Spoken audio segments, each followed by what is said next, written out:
계속해서 마태복음이죠. 마태복음 20장 17절부터 28절 본문 말씀이지만 우리 읽기는 24절부터만 읽겠습니다. 마태복음 20장 20절부터 28절까지 찾으시면 같이 읽겠습니다. 24절부터 찾으셨으면 같이 읽겠습니다. 시작. 10 제자가 이 말을 듣고 그 두 형제에게 분개하였다. 예수께서는 그들을 곁에 불러놓고 말씀하셨다. 너희가 아는 대로 이방 민족들의 통치자들은 백성을 마구 내리누르고 고관들은 백성에게 세도를 부린다. 그러나 너희끼리는 그렇게 해서는 안 된다. 너희 가운데서 위대하게 되고자 하는 사람은 누구든지 너희를 섬기는 사람이 되어야 하고 너희 가운데서 으뜸이 되고자 하는 사람은 너희의 종이 되어야 한다. 인자는 섬김을 받으러 온 것이 아니라 섬기러 왔으며 많은 사람을 위하여 자기 목숨을 몸값으로 치러주려고 왔다. 아멘. 이 말씀을 가지고 주고 섬기는 것이 더 복되다. 주고 섬기는 것이 더 복되다라는 제목으로 하는 말씀 전하겠습니다. 본문을 좀 먼저 설명드리고 이해해 보면 우리 계속되는 이제 흐름 말씀이죠. 이게 이제 부자 청년이 여기서부터 쭉 여기까지 이해가 이어지는 것인데, 참 요 바로 앞에 우리가 읽지 않았지만 그 야고보와 요한의 어머니가 예수님께 소위 이제 높은 자리로 좀 해달라고 청탁을 하는 그런 내용이 나죠. 참 그런 내용을 보면은 참 못 알아들어도 진짜 못 알아듣는구나 이런 생각을 할 수밖에 없습니다. 우리가 사람을 대할 때 막 설명을 하고 이해하는데 진짜 못 알아들으면 아이고 이렇게 답답하냐 막 이런 경우가 가끔 있지 않습니까? 근데 이 제자들 어머니도 딱 그런 형국입니다.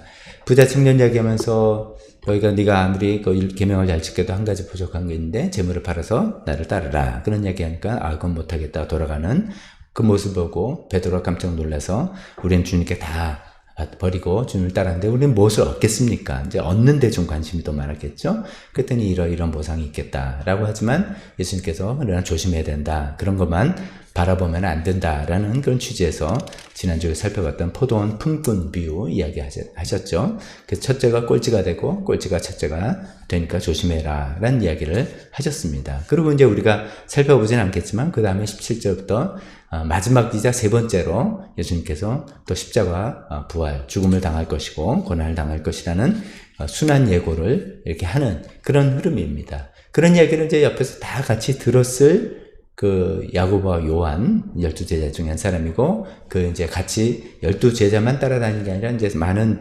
사람들이 옆에서 이제 수발하기도 하고 수종드는 사람들도 여인들도 많이 있었고요. 그랬는데 그 중에 이제 야고보와 요한의 어머니께서 소위 말하는 치맛바람 청탁을 하는 거죠. 나중에 우리 두 아들 꼭 예수님 옆에 이렇게 한 자리 좌의정, 우의정 이런 것으로 해달라고 이야기를 하는 것이죠.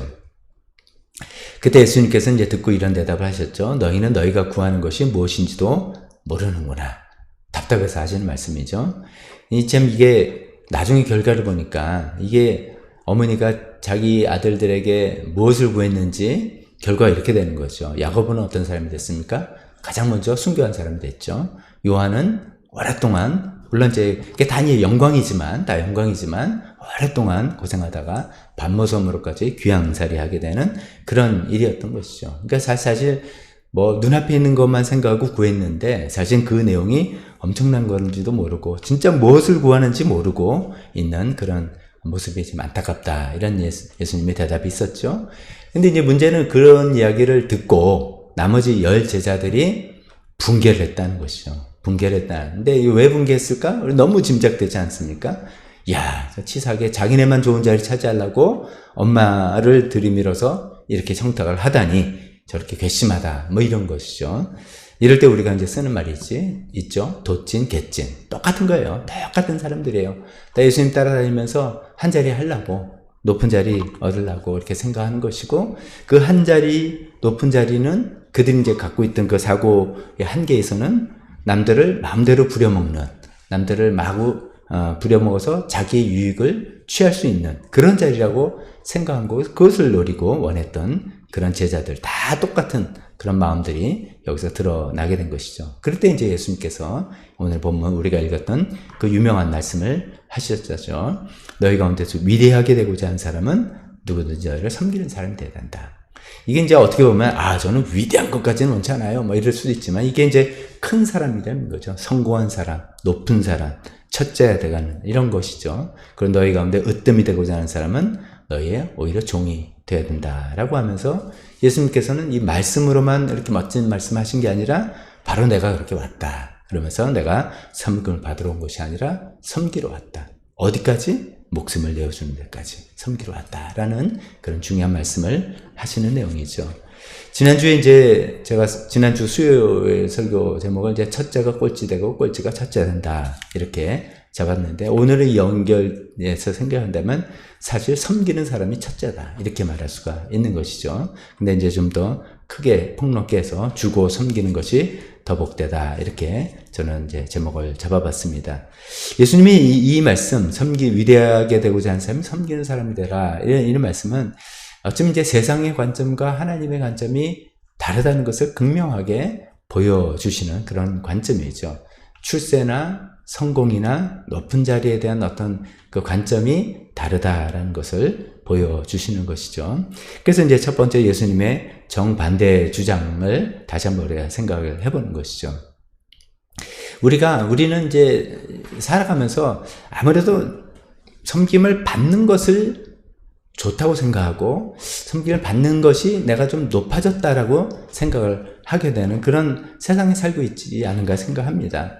예를 들어서 이제 자녀가 졸업해서 이제 취업을 했다. 어디 취업했나? 대기업에 취업했대. 삼성전자에 취업했대. 그러면 막 부럽고 근데 그러니까 그저 그런 회사 조금 회사 했다면 잘 되긴 했는데 그냥 그렇네. 근데 그렇게 하는 이유가 벌써 연봉에서 다른 거죠. 알고 보니까 처음부터 억대 연봉이래. 그러면 이제 이게 좋은 것 같고 그저 연 2천, 3천 이렇게 되면 그저 그런 것 같고 공무원이 돼도 장관쯤은 해야 되는 거고 그냥 9급, 8급, 7급은 그저 별별 없는 인생인 것 같고 조직을 우려도 큰 조직의 헤드가 되어야 되는 것 같고 교회라면 큰 대형 교회를 좀 심호해야 되는 것 같고 이런 경우에 우리가 성공했다라고 쉽게 그냥 생각하는 그런 사회에 우리가 살고 있는데 사실 이제 우리가 예수님의 말씀을 통해서 진짜로 이걸 진짜 바꿔야 되는 게 하나님의 관점은 뭐냐면 많이 섬기고 많이 주는 사람이 성공한 사람이다. 그러니까 이거는 절대량은 아니겠죠. 왜냐면 이제 갖고 있는 것이 절대량은 다 다르니까. 근데 개인적으로 많이 섬기고 얼만큼 좀 섬기는 사람인가, 얼만큼 나누어주고 베푸는 사람인가가 하나님이 보시는 성공의 척도다. 큰 사람의, 위대한 사람의 좀 첫째 척도다라고 예수님께서 말씀하시고 예수님 실제로 삶을 통해서 그것을 보여주셨지 않습니까? 근데 이제 이게 성경 말씀이니까 그렇다 생각하는데, 모르겠습니다. 우리가 신앙생활도 오래 하시기도 하고, 그런 성향이 이미 잘 되어 있어서, 당연하지. 이렇게 생각하시는 분도 있겠지만, 어떤 때는, 사실은 주는 것도 좋지만 받는 게 훨씬 더 좋은데, 또, 남을 밑에서 이렇게 섬기는 것보다는 섬김 받고 사람 부리고 내 생각대로 내가 나쁜 일 하는 것도 아니고 내 주장대로 이끌어 나가고 하는 게 훨씬 더 좋은데 이런 생각을 우리가 할 수가 있잖아요. 이제 그런 생각에서 예수님의 이제 이 마태복음 말고 두 번째 다른 말씀을 함께 복합적으로 해서 생각을 해보려고 합니다. 사도행전 20장 35절에 사도 바울이 인용한 말씀이죠. 예수님은 언제 이 말씀을 직접 하셨는지는 모릅니다만 사도 바울은 이렇게 인용하고 있죠. 주 예수께서 친히 이렇게 말씀하셨다는 거예요. 주는 것이 받는 것보다 더 복이 있다. 주는 것이 받는 것보다 더 복이 있다. 라고 하신 말씀을 반드시 명심해야 합니다. 이런 얘기하죠. 그 인용구만 생각하면 영어로 It is more blessed to give than to receive. 주는 것, 받는 것보다 주는 것이 훨씬 더 복이 있다라고. 저는 이제 마태복음 말씀은 이제 높다, 낮다 이렇게 생각하니까 우리 마음속에 조금 약간 복잡하고 이건 또 더 많이 생각해야 될 것 같고, 좀 이게 복이 있는 건가, 진짜 진짜 주고 베풀고 섬기는 것이 진짜 복인가? 이런 관점에서 오늘 말씀을 좀 한번 생각해 보려고 합니다. 여기서 이제 복이라고 한 것이 뭘까? 복이라고 한 것은 뭐 여러 가지 이제 하나님께서 우리가 신앙적으로는 하나님께서 우리에게 베풀어 주신 것, 하나님께서 우리에게 보상으로 해 주신 것, 그런 거라고 볼 수 있죠. 그래서 이제 물질적인 보상도 있고, 뭐 실제적으로 뭐 자녀가 잘 된다든지, 건강의 축복이라든지 이런 것도 다 이제 복이죠. 근데 이제 거기서 출발을 해서, 근데 거기서 끝나는 것이 아니라 그것이 더 한 단계 점점 나가서 그 물질과 이런 것이 중요한 것이 아니라 거기에 담겨 있는, 사실 그렇죠. 우리가 무슨 선물을 받을 때 선물 자체가 좋은 게 아니라 선물에 담겨 있는 그 마음, 그 내 사랑을 알아줬구나 하는 마음, 그 마음이 좋은 거 아니겠습니까? 그런 거죠. 하나님께서 우리에게 물질 축복해서 물질적으로 거기에 우리가 만족이 있는 게 아니라 그런 그 물질에 담긴 하나님의 인정, 하나님의 칭찬, 이런 것이 복이겠죠. 또 그런 걸로 인해서 내 마음이 만족이 되고 행복감이 되고 정말 깊은 어떤 즐거움이 되고 하는 그런 것이 복이겠습니다.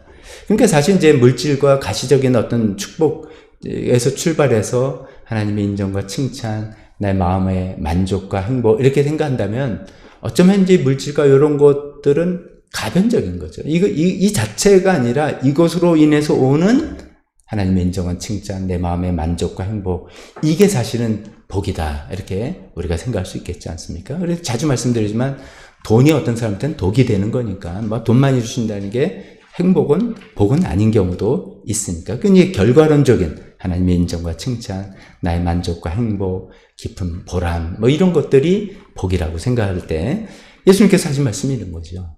받을 때보다 줄 때 훨씬 더 그런 것을 너희가 느끼고 누리게 된다라고 하시는 그런 말씀인 것이죠. 그래서 이제 그게 진짜 말씀은 이제 오케이 그런 뜻으로 말씀하신 건 이제 알겠는데 진짜 그렇게 되나? 우리 실제로 그렇게 느껴지나? 이런 걸 한번 생각해 보고요. 두 번째는 그래도 그거를 방해하는 요소들이 참 많이 있는데 그것도 어떻게 우리가 해결해 나가고 극복해 나갈까? 이런 것을 생각해 보려고 합니다. 첫 번째는 그래서 이제 남을 돕고 섬길 때 정말 내가 깊은 만족감과 행복감을 얻게 된다는데 그 이유는 뭔가? 이런 것을 한번 생각해 보겠습니다. 네 가지로 우리가 생각해 볼 수가 있는데요. 첫 번째는 남을 돕고 뭘 베풀어 줄 때 그 대상의 직접적인 좋은 결과를 보는 그 기쁨과 만족을 우리가 누리기 때문이죠. 남을 계시면 골치 아파서 뭐 있을 때 이거 이렇게 해봐 라고 해서 딱 문제가 해결되는 걸 볼 때 그 해결된 상황을 내가 도와줬다는 그때 우리 다 공통적으로 기쁨과 만족을 주잖아요. 그런 이유 때문에 사실은 자선도 하고 기부도 하고 원조도 하고 이런 거죠. 이게 산술적인 예산으로는 안 되죠. 마이너스인데도 그 원조와 기부와 자선을 할 때 특히나 거기에 상응한 좋은 결과들이 나왔을 때 정말 우리가 정말 보람과 기쁨을 누리게 되지 않습니까? 그러면서 이제 우리나라 대한민국이 하나님의 축복이죠. 물론 하나님 축복인데 우리나라를 원조했던 많은 나라들에게 정말로 큰 기쁨과 보람을 주지 않았겠습니까? 그 6.25 때 뭐 형편없었는데 그 나라를 원조하고 지원했더니 많은 물질적으로 뭐 얼만큼 사실 특히 미국을 중심으로 원조했습니까? 했더니 이제는 다른 나라를 오히려 원조하는 나라가 되었다. 그런 이제 큰 나라가 성장한 나라가 됐다는 것을 볼 때 야 정말 우리가 주기를 정말 잘했어. 우리가 베풀어 준 게 얼마나 기쁨인지 몰라. 이런 보람이야. 이런 걸 우리가 다 느끼게 되는 것이죠. 그런 것 때문에 우리가 영혼을 구원하려고 애를 쓰고 어떤 누굴 도우려고 백방으로 시간과 돈과 이런 걸 쓰면서 그 좋은 결과로 인한 만족과 기쁨을 위해서 우리가 돕지 않겠습니까? 두 번째는 또 남을 돕고 섬길 때 깊은 만족감과 행복감을 얻는 이유가 이것은 이제 그런 좋은 결과가 나면 더 좋지만요. 그와 좀 상관없이 나 자신의 존중감이 향상이 된다. 이런 것이죠. 나 자신이 존중감이 향상이 된다. 그러니까 어떻게 보면 이제 내가 도움을 받고 섬김을 받는 것을 좋다 한다는 것은 어쩌면 본능적이고 어떻게 보면 또 1차적인 어쩌면 또 이기적인 그건 나의 욕구일 수도 있습니다. 그러나 이것을 반대로 내가 섬김을 주고 도움을 주고 이렇게 한다고 할 때는 그보다는 조금 내가 고상해지는 우리 세상적으로 좀 고상해지는 그런 나 자신을 발견하고 보게 되는 것이죠. 그럴 때 우리가 이제 사람이니까, 그렇죠. 사람이니까 또 성인이고 그러니까 굉장한 만족감, 성취감을 얻게 되는 것이죠. 그래, 내가 그렇게 속물은 아니야. 내가 내 것만 챙기는 사람은 아니야. 난 그래도 그건 괜찮은 사람이야. 내가 하나님이나 이웃을 사랑하라 그랬는데, 그래, 내가 사랑을 그래도 베푸는 사람이야. 이건 결과와 상관없이 남에게 도움과 섬김을 베푸는 행위 자체에서 내 마음속에 그런 기쁨과 만족과 보람을 느끼게 된다는 것이죠.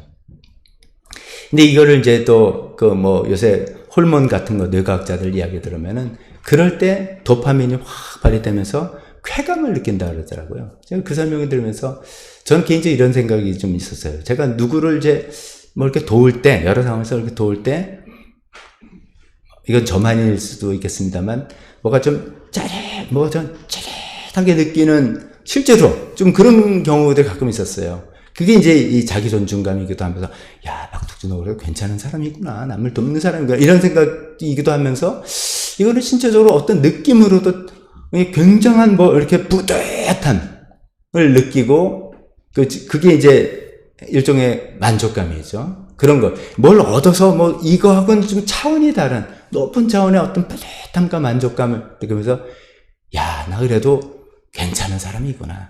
우리 신앙에서 나 그래도 정말 하나님 말씀대로 살려는 사람이구나. 라고 하는 자기 존중감이죠. 이런 것들이 생기는 거죠.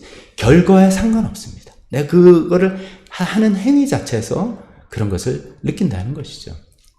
또 세 번째로 남을 돕고 섬길 때 어떤 만족감, 행복감을 느끼게 하면 이게 남을 돕고 섬기려고 할 때는 대부분 내가 도움을 주려는 사람의 그 대상이라고 하죠. 그 대상의 필요를 알아야죠. 저 사람이 어떤 필요가 있는가 그런 걸 알아야 되는 거죠. 그 필요에 대한 깊은 이해가 생겨야 되고 공감이 되어야 되는 거죠. 그러면서 그 상대방과 공감대가 형성되고 그 상대방의 이해심이 깊어지고 그러면서 그런 것들 그 상대방과 단순히 도움을 딱 주고 끝나는 그런 경우도 있습니다만 원조 같은 거 그런 경우도 있습니다만 대부분 우리 삶의 현장에서는 좀 의미 있는 관계가 형성이 되는 것이죠.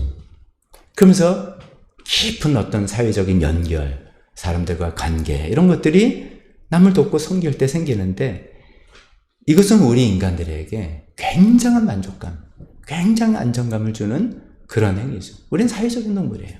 사회적인 동물이라서 반드시 어떤 그런 튼튼한 관계망 안에 있을 때 내가 정말 보람과 기쁨과 행복을 느끼게 돼 있는데 이것은 베풀고 주는 행위를 통해서 저 사람이 어떤 필요가 있지? 저 어떤 고충이 있지? 그걸 내가 어떻게 하면 도울 수 있지? 그걸 같이 마음 아파하고 이런 과정에서 관계가 생기고 이렇게 되는 과정에서 우리가 누리게 되는 그런 것이라는 거죠. 그런 관계성이 형성되는 건데 때로는 예기치 않게 보답을 받을 때도 있어요. 우리가 이제 누굴 돕고 섬길 때 가만히 있어봐. 이 사람 내가 이만큼 도와주면 나중에 뭐가 되겠지. 이렇게 치밀하게 계산한다면 벌써 그거 퇴색되는 거지 않습니까? 그래서 기대하지 않고 내가 마땅히 해야 될 일 했는데 진짜 우리가 맨날 마땅히 해야 할 일을 하는 거죠. 하는데 예기치 않게 저쪽에서 보답을 해서 고맙다고 하고 또 답례도 하고 내가 그러면 당신이 받은 은혜를 다른 사람한테 베풀게요. 이런 모습도 보기도 하고 할 때 막 더 큰 보람을 느끼면서 이건 막 선순환 작용이 되는 그런 것이지 않겠습니까? 그런 세 번째 이제 관계성 형성 세 번째 이야기고 네 번째는 감사가 더 커진다 이거죠. 다른 사람의 부족함을 보면서 다른 사람의 필요를 보면 다른 사람 부족함이죠. 지식의 부족일 수도 있고 금전의 부족일 수도 있고 건강 여러 가지 부족함을 보면서 그걸 도와주고 애쓸 때 사실은 또 나는 이게 있네. 나는 이미 이게 주어졌네. 하나님께서 이미 나한테 복을 주셨군. 나는 너무나 누리고 있군. 이 자신의 축복을 더욱더 감사하게 되는 것이죠. 그래서 사실 이제 항상 그래서 이제 왜 해외 선교 여행이나 국내 선교도 이렇게 좀 가난하고 힘들고 어려운 사람들을 자주 보는 게 우리가 감사를 키우는데 훨씬 도움이 되지 않습니까?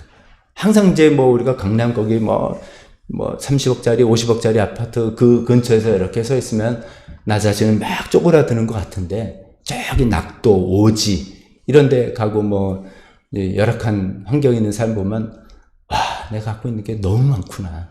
하나님께서 너무 많은 축복을 주셨구나. 이걸 어떻게 하면 나눌까? 베풀까? 하는 과정에서 사실은 감사가 더욱더 커지는 그런 것들 아닐까요? 저는 이런 네 가지 한번 생각을 해봤어요. 좋은 결과 자체에서 오는 기쁨, 그런 베푸는 행위 자체에서 자기 존중감이 형성되고, 또 그것에서 좋은 관계성이 형성이 되고, 또 감사가 더욱더 깊어지고, 이런 걸 생각할 때 예수님 말씀이 야, 정말 진리구나. 주는 것이 받는 것보다 더 복이 있구나. 이렇게 받을 때보다도 이럴 때 얻는 그 만족감과 행복감은 훨씬 더 깊고 훨씬 더 차원이 높은 그런 것이 될 것이다 생각이 됩니다. 자, 그런데 이렇게 좋은 건데 우리가 그럼 다 그냥 하면 좋은, 예수님 말씀에 다 순종해서 서로 베풀고 섬기고 그렇게 하면 좋은데 안 하는 이유는 뭐 아까 첫 번째로는 우리가 너무 세상의 관점에서 사로잡혀 있기 때문에 그런 것도 있겠지만, 하다가 상처받고 실망을 얻은 그런 것이죠. 뭐 하긴 좋다, 좋은 것 같아. 맞아, 하나님 말씀을 했는데 하다가 뭐 뭔가 좀 잘 안 되고 뭐 오히려 뭐 상처를 받고 뭐 이러니까 하기 힘들다 이렇게 되는 경우가 또 많은 것 같은데, 이런 걸 어떻게 우리가 좀 대처해야 될까 생각해 봅니다. 이제 기대한 결과가 나오지 않기 때문에 그런 경우가 참 많은데, 그 기대한 결과는 내가 기대했던 어떤 긍정적인 변화, 좋은 결과들이죠. 이렇게 내가 이렇게 막 돕고 베풀고 해서 그럼 좋은 결과, 뭐 예수님을 믿고 그다음에 삶이 변화가 되고 사람들이 뭐 화해가 되고 뭐 어떻게 좋은 적극적으로 뭐 이렇게 나가고 이렇게 되는데 뭐 그런 것 같지도 않고, 또 뭐 이렇게 굉장히 애를 썼는데도 별로 이렇게 고마워하는 것 같지도 않고, 이럴 때 우리 느낌은 야, 이거 뭐 밑빠진 독이 물 붓기 아니야? 내가 뭐하러 이렇게, 이런 생각이 들지 않습니까? 그래서 그냥 또다시 1차원적인 단세포적인 이기적인, 받을 때 좋고 섬기 받으면 기분 좋고 뭐 그렇게 살아가는 유혹들이 있는데, 그걸 어떻게 우리가 좀 더 극복해 볼까? 또 이것도 네 가지 정도로 또 생각해 보았습니다. 첫 번째는 우리가 섬김과 나눔을 베풀려고 했을 때 그 첫 의도에 집중을 하자. 그죠? 첫 의도에 집중을 하자. 왜? 그럼 우리는 애초에 왜 다른 사람을 베풀고 섬기려고 하는 그 마음이, 그런 의도가, 시도가 어디서부터 나왔을까? 우리는 어떻게 했습니까? 우리는 하나님의 말씀을 통해서, 오늘 이런 말씀, 예수님 이런 말씀을 통해서 이게 하나님 뜻이고 하나님의 말씀이니까 나는 순종해야 되겠다, 실천해야 되겠다, 이런 마음으로 시작했겠죠. 또 그러다가 또 어떤 분들은 이제 어떤 주어진 역할에 대한 책임감입니다. 물론 이제 그 말씀에 순종하는 차원에서 했겠지만, 목자, 목녀가 되고, 뭐 교회 집사가 되고, 또 가정에선 부모가 되고, 뭐 어떤 책임자가 되고 하면 자기가 맡은 역할을 잘 수행하기 위해서, 감당하기 위해서 베풀고, 섬기고, 뭐 이렇게 뿌리고, 이렇게 하는 게 시작됐겠죠. 그 다음에 또 이렇게 했죠. 이게 뭐 그런 마음도 없었는데 옆에 사람 우연히 알고 보니까 너무 사정이 딱한 거예요. 너무 안타까운 거예요. 내가 이렇게 조금만 도와줄 수 있을 것 같은데, 뭐 물질로도 아니면 뭐 지혜로도 뭐 이렇게, 그래서 안타까운 마음으로 시작을 했어요. 또 어떤 경우는 하나님께서 내가 주신 축복이 너무 커, 난 이걸 좀 나눠야 되겠어. 우리 이제 보통 기부하고 자선하는 사람들, 그런 사람들 그 인터뷰를 보면 그런 게 참 많지 않습니까? 나는 사회로부터 받은 게 너무 많다, 그래서 난 이걸 되돌려 주려고 한다, 뭐 이런 식의 생각이죠. 이런 마음으로 우리가 시작을 했는데, 하다 보면은 이제 어떻게 보면 그런 다 이제 선한 의도고 신앙적인 어떤 좋은 마음으로 시도를 했는데, 계속 우리가 결국은 좀 힘들어지는 것은 기대했던 결과가 나오지 않기 때문에 그런 것이죠. 기대해진 결과가 나오지 않기 때문에, 그 결과라는 거 삶의 상대방의 삶에 변할 수도 있고, 뭐 변화 안 하더라도 나한테 정말 고마워하고 뭐 그런 거라, 근데 그런 게 안 나오는 것 때문에 그럴 텐데, 그것을 이제 다시 처음부터 생각해보는 거죠.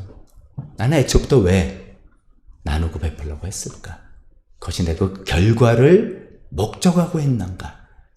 나한테 고마워하는 것을 계산하고 했는가? 뭐 계산의 표현은 너무 좀 그렇지만요, 아니지 않는가?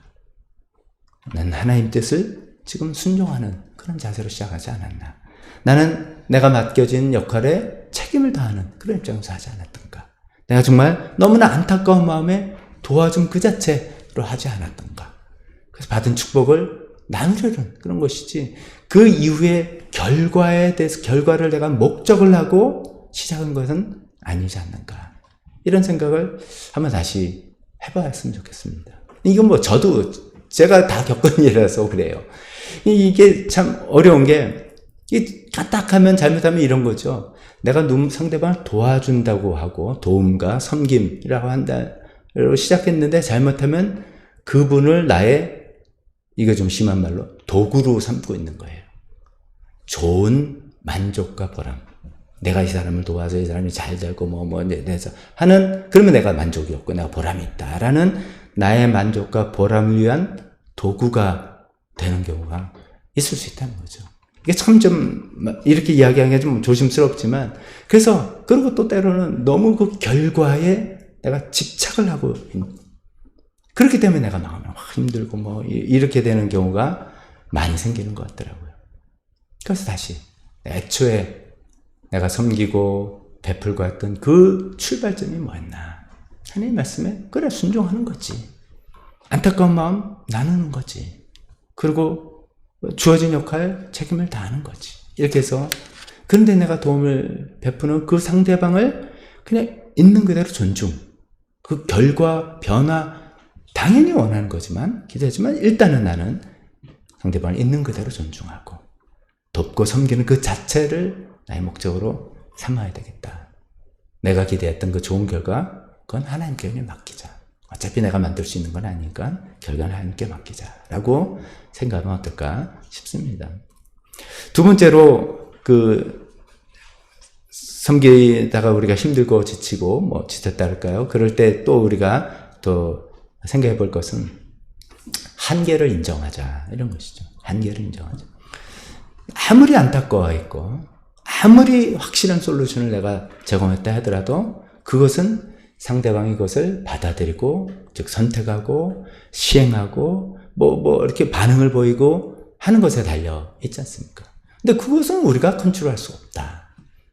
그건 컨트롤할 수 없다. 사람은 진짜 다른 사람을 우리가 컨트롤할 수 없다는 것을 너무나 잘 알고 있는데, 좋은 마음이 너무 앞서서 너무 크다 보니까 이거 이렇게 해야 되는 데잖아요. 우리가 보기엔 정말 이렇게 해야 되는데, 이거 안 하면 큰일 나는데 다 아는데도 상대방이 그것을 받아들이지 않는, 내가 또 그것마저는 컨트롤할 수 없다는 그 한계를 인정하고 수용해야 된다.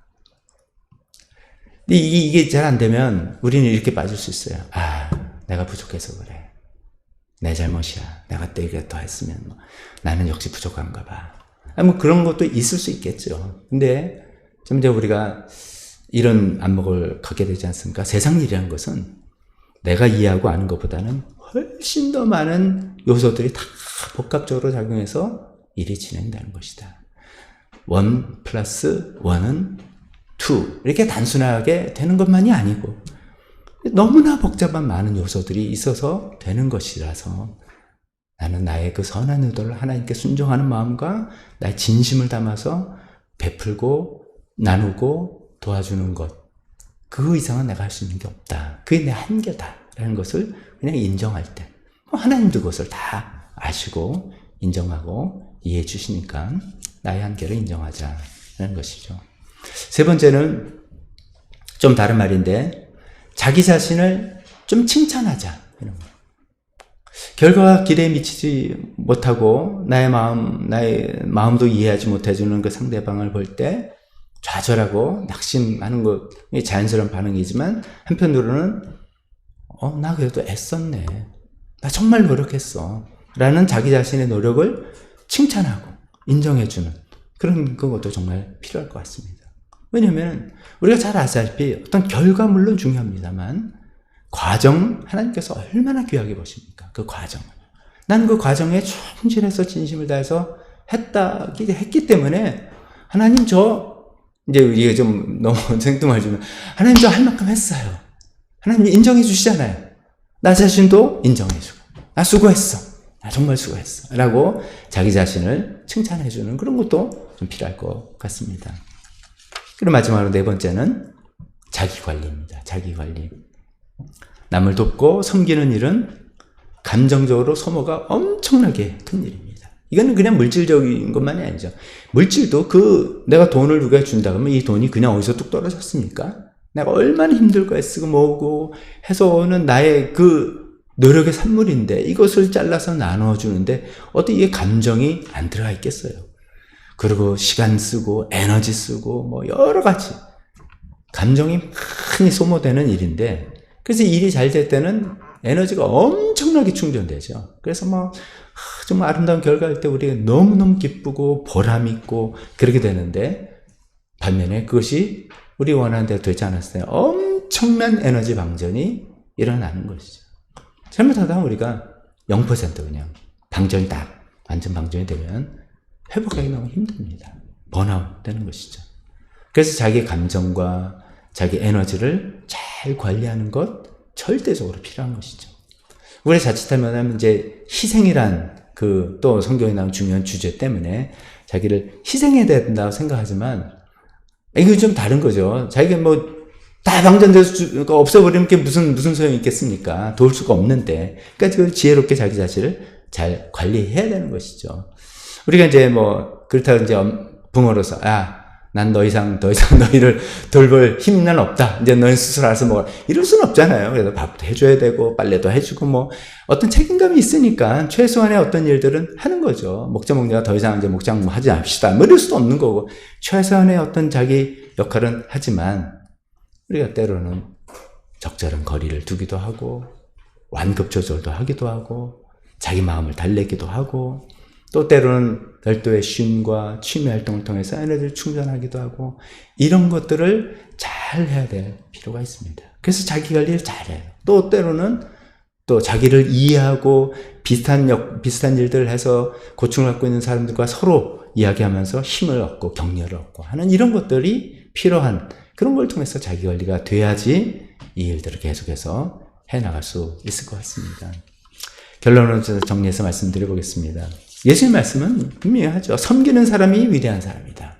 섬김받는 사람, 물론 이것도 하나님 방식으로 잘 그랬지만, 포인트는 섬기는 사람이 위대한 사람이고, 훌륭한 사람이고, 주는 사람이 더 복되다. 라는 예수님 말씀을 우리가 받으려고, 이해하려고 애쓰는데, 제가 이제 애쓴다 표현을 일부러 쓰는데, 애쓴다는 표현은 자체는 뭐냐면, 쉽게 수긍되지 않는다는 거였어요. 그래서 그거를 쉽게 수긍되지 않는 것은 그만큼 우리가 이 세상에서 세상적인 관점, 어쩌면 일차원적이고 이기적인 사고에 너무 익숙한 이 죄악된 세상에서 받고 내 유익을 추구하는데 너무나 우리가 익숙하고 근데 그것이 아주 일차원적인 유익에 익숙해 있는 우리에게 예수님께서 섬기는 사람이 위대한 사람이다.